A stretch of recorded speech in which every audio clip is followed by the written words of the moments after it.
Olá, muito boa tarde, você internauta, produtor rural que nos acompanha aqui ao vivo no site Notícias Agrícolas. Estamos de volta aqui com os nossos boletins, né? E o destaque agora é para o setor sucroenergético. A gente vai falar um pouco mais em relação a estes mercados, né, que envolvem o setor sucroenergético, açúcar e também etanol. O açúcar hoje lá na Bolsa de Nova York que caiu bem, né, acompanhando esse dia aí de baixas expressivas do petróleo, né, no cenário internacional. E a gente vai saber sobre as movimentações desse mercado, as expectativas aí ao longo dos próximos dias. E para isso a gente conversa então ao vivo com o Arnaldo Luiz Correa, que é diretor da Archer Consulting. Arnaldo, muito boa tarde, obrigado pela sua presença aqui com a gente mais uma vez, viu? Obrigado a você por ter me convidado. Prazer estar aqui.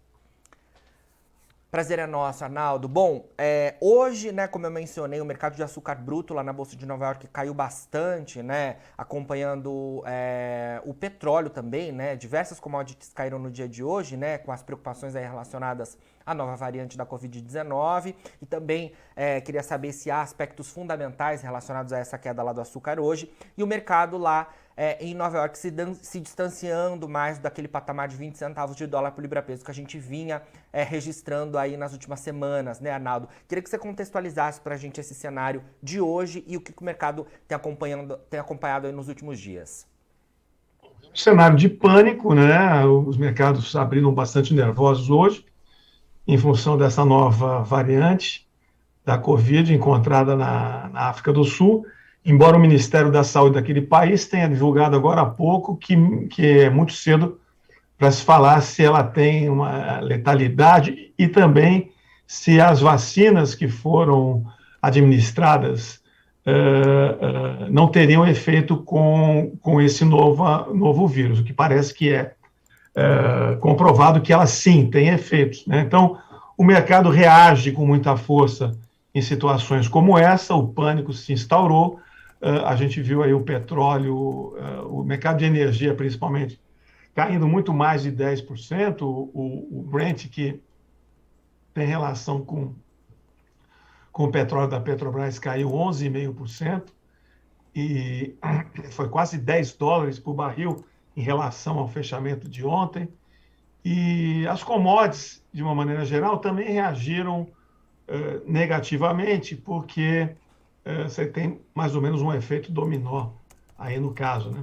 Então você tem, desculpe, você tem, por exemplo, os grãos, eles reagiram menos, né?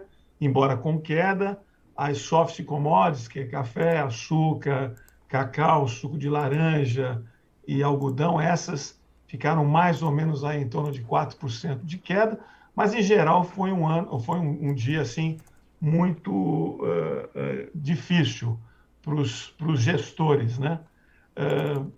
Por outro lado, nós tivemos, por exemplo, o real se valorizando aí em relação ao dólar no acumulado da semana, tá? Quase 1% de valorização.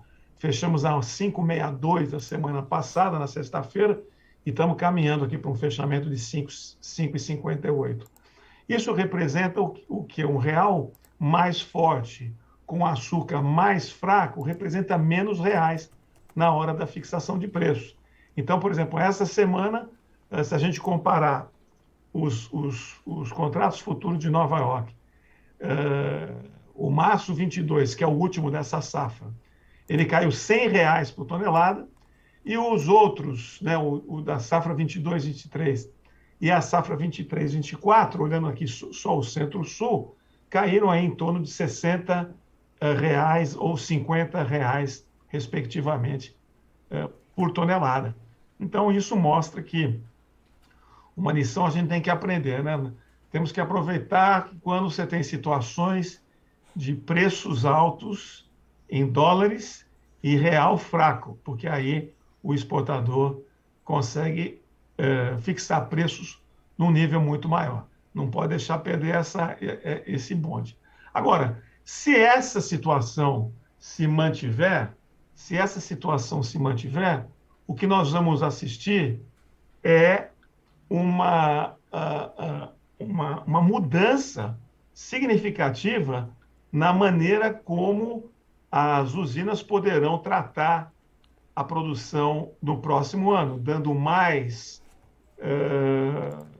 ênfase à produção de açúcar ao invés de ser a produção do etanol. É claro, se os preços do petróleo continuarem caindo, a arbitragem entre açúcar e etanol fica mais fraca em relação ao etanol e as usinas teriam, em tese, que dá prioridade para a produção de açúcar. Tudo isso ainda é muito prematuro, assim como é prematuro a gente dizer o tamanho da safra do ano que vem, né? Nós estamos em novembro, final de novembro, muita chuva ainda vai ter que cair em novembro e nos meses seguintes até o começo da próxima safra. Quer dizer, o que aconteceu hoje, Jonathan, é mais um ingrediente na difícil análise que todos nós temos que fazer numa commodity que hoje traz tantos componentes para ser analisado, como é o caso do açúcar. Certo. Arnaldo, você mencionou aí, né, a questão da próxima safra do Brasil, né? Inclusive, no mercado internacional já pipocaram aí ao longo dos últimos dias algumas informações relacionadas a isso, até algumas preocupações, né? Queria saber de você, é cedo, né, para a gente falar então, como você mencionou, né, em números para a próxima temporada? Você acha que quais são os principais direcionadores do mercado de açúcar e de etanol ao longo das próximas semanas? Olha, como eu falei, ainda é muito cedo, a Uhum. gente precisa acompanhar a, a, como é que as chuvas se comportam até a próxima safra e, e ficar de olho na evolução dessa questão aí que hoje eclodiu por causa da nova variante. Se você tiver uma um recrudescimento dessa pandemia, aí nós vamos entrar naquele ciclo vicioso que já assistimos anteriormente, que Sim. lockdown e todo mundo tendo que ser vacinado novamente, e aí isso traz um efeito dominó extremamente pernicioso. Eu quero crer que esse não vai ser o fato, né? Mas, sem dúvida nenhuma, se você tiver restrições de viagem, como já se fala, por exemplo, no Reino Unido, em alguns países da Europa e até mesmo nos Estados Unidos, se você começar a ter restrições de viagem, de turismo, isso daí reflete, evidentemente, no mercado de energia, né? São menos viagens de avião, é menos viagens internamente. Para você ter uma ideia, o que está acontecendo hoje, por exemplo, por exemplo, as bolsas estão caindo, a bolsa de valor, e quais são as três ações que mais caíram? Ações de aviação, né, que é a Gol, a Azul e a de turismo, a CVC. Quer dizer, as três estão com perdas aí acima de 10%, o que mostra que o principal afetado numa situação como essa, não digo o principal afetado, mas o afetado assim mais de maneira mais visível, é exatamente aqueles ativos que representam locomoção, viagens, consumo de energia e tudo mais, né? Agora, eu acho que é prudente, antes da gente se antecipar e fazer uma análise sobre o ano que vem, eu acho que é mais prudente que a gente espere aí um par de semanas para saber a real, o real significado dessa nova cepa. Como é que isso pode afetar o mercado? Agora, repetindo, se tivermos realmente a mesma questão que tivemos no ano passado, sem dúvida nenhuma, você vai ver todas as commodities embicando para baixo, porque os investidores vão sair dos mercados de ativos de risco, né, leia-se commodities principalmente, e vão para outros mercados que dão um pouco mais de segurança. Sim, com certeza. Bom, Arnaldo, você mencionou aí, né, que essa questão da nova variante que tem assustado agora nessa sexta-feira o mercado, né, que a gente deve acompanhar de perto os desdobramentos disso tudo, né, de alguma forma pode também influenciar na mudança da dinâmica do mix das usinas, né? É, Vocês da Asha divulgaram, né, recentemente aí os dados em relação às fixações para o mês de outubro. Queria que você falasse um pouquinho sobre esses dados e o que a gente tem aí já de informações relacionadas ao mês de novembro, já que a gente está chegando aí na finalização agora de novembro. Olha, eu acredito, embora os números de novembro ainda não, como novembro não acabou, Uhum. eu acredito que nós vamos chegar no final de novembro a um número muito próximo dos 50%, que é um percentual bastante elevado, levando-se em consideração que você está praticamente 6 meses do início de uma nova safra. Então, agora, o que a gente notou também é uma desaceleração por parte das usinas na fixação de preços, muito mais em função da percepção de que os custos de produção de açúcar subiram de maneira muito maior do que se antevia. Eu peguei números aqui do ano passado e os comparei com os números de agora, e realmente o custo de produção das usinas cresceu 40%. Uma grande parte desse crescimento deve-se à desvalorização do real em relação ao dólar, porque muitos insumos que as usinas utilizam para o processo de produção, eles têm uma ligação muito estreita com a moeda americana.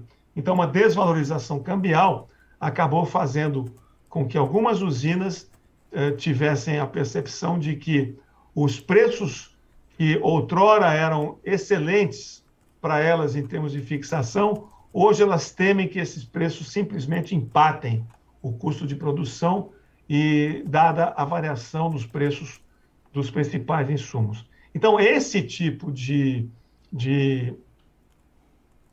conclusão que as usinas estão tendo ao longo deste ano, que comparam os preços de produção agora, pode fazer com que elas desacelerem a fixação do próximo ano. Ou seja, a gente fica aí nos 50% e todo mundo vai esperar a nova safra começar a ser colhida e moída. Perfeito, Arnaldo. Bom, queria também trazer para a nossa conversa, para a gente finalizar, o etanol, né? A gente que tem falado aí ao longo de todos os últimos meses, né? Das altas do etanol hidratado, principalmente, né? Que tem perdido competitividade sobre a gasolina já há meses aqui no Brasil. E agora, nas últimas semanas, aí me parece que houve alguns registros de queda para o biocombustível, né? Inclusive aos consumidores. Queria que você traçasse para a gente essa dinâmica que você tem acompanhado aí na Asha também relacionado ao etanol. O etanol vai ser função do preço da gasolina internamente, que vai ser função de uma combinação de petróleo e real. Com o real ligeiramente mais forte em relação ao dólar essa semana e com a gasolina despencando lá fora, a tendência é que a Petrobras hoje já possa ter preços mais baratos. O cálculo que eu vi antes de entrar aqui na reunião dava conta que a Petrobras hoje ela tem condições de abaixar o preço da gasolina na refinaria em mais de 20 centavos. Para você ter uma ideia, hoje o mercado internacional está apontando para o preço na refinaria em 2,99 e a Petrobras está cobrando 3,20. Então, o que significa essa queda do petróleo vai ser logo mais transportada, refletida nos preços do combustível ao consumidor. E isso acontecendo, o hidratado tem que ser ajustado no mesmo rumo e, consequentemente, vai ter uma queda aí de preço, né? Ele tem que estar muito em paridade com Nova York. E ele está em paridade com Nova York. A bolsa hoje, a B3, caiu hoje praticamente o equivalente ao que caiu Nova York. Então, nós que já vimos esse preço do etanol aí beliscando os R$ 4, ele já está em 3,65 na B3. Então, são vasos comunicantes. Não tem como falar de um sem falar do outro, e não tem como falar dos dois sem falar de uma combinação de mercado de energia lá fora com o câmbio. Com certeza, vamos acompanhar todo esse cenário aí de perto, né, Arnaldo? Olha, muito obrigado pelas suas informações aqui com a gente do Notícias Agrícolas mais uma vez, e sempre que tiver novidades aí da Asher, queremos contar com a sua participação por aqui, viu? É sempre um grande prazer, um abraço para você. Um abraço. Então conversamos aí com Arnaldo Luiz Correia, que é diretor da Asher Consulting, a gente falando sobre esse dia aí, né, marcado pelas movimentações de baixa expressivas para o petróleo, afetando diversas outras commodities agrícolas, né, e claro, também afetando o açúcar lá na Bolsa de Nova York, esse dia de bastante atenção por conta da nova variante, né, da África do Sul, do coronavírus, que, né, os cientistas e o mercado como um todo estão acompanhando muito de perto aí, porque há, claro, diversos temores relacionados à demanda para o petróleo, né, e quando a gente fala as restrições, a gente também fala em impactos, né, na movimentação de pessoas, nas viagens, um cenário macro, né, se forma aí diante dessa nova informação e que o mercado acompanha muito de perto. Bom, agora na finalização dos nossos boletins, você encontra as nossas redes sociais, é só você procurar a gente por lá para se manter atualizado sobre todas as informações do agronegócio brasileiro. A gente segue com os nossos boletins ao vivo por aqui, daqui a pouco tem fechamento do mercado da soja, para você ser o produtor rural mais bem informado do Brasil, fica por aí. Se inscreva em nossas mídias sociais. No Facebook, Notícias Agrícolas. No Instagram, @Notícias Agrícolas. E em nosso Twitter, @Norteagri. E para não perder nenhum vídeo, não se esqueça de nos acompanhar no YouTube e na Twitch, Notícias Agrícolas Oficial.